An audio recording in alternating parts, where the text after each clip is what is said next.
have gotten in this habit of making seasonal calls.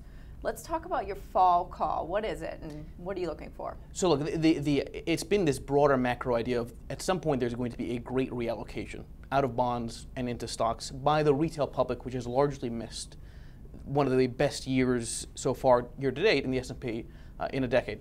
Now, I've been calling this next seasonal call the fall catalyst. What's going to cause the individual investor to really want to chase this market? It's when every single headline in the world in unison says Dow hits new all-time highs. People love to chase past prices.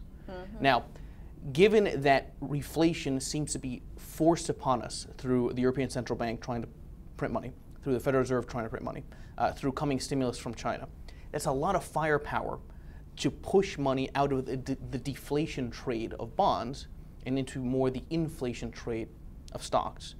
So I think you're going to see that in the next 3 months, the fall catalyst of 2012. But in the very short term, meaning here in October, there are some concerning things. When you take a look at what I call the bear trade, which is the relative performance of utilities, consumer staples, and healthcare, the high dividend, low beta sectors, those areas of the market are showing a sudden surge of strength relative to the broader market. Now that's a bad omen. Why? Because that means that money is actually positioning defensively, not believing green on the screen.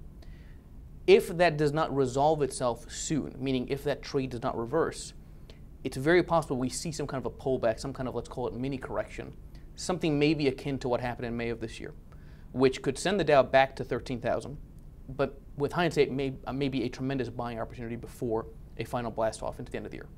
So do you think you wait for a pullback before you get into the market, or can you get in here? And we're up 15% so far year to date. It's a tricky spot for a lot of investors, right? Because this is the dilemma. Do you chase after such a big move, or do you wait for the pullback? It does seem like the bear trade may be signaling a pullback is likely. It doesn't mean it's guaranteed, but because we live in this world of probabilities, when you see that defensiveness getting bid up, that is likely coincides with some kind of period of weakness in risk assets.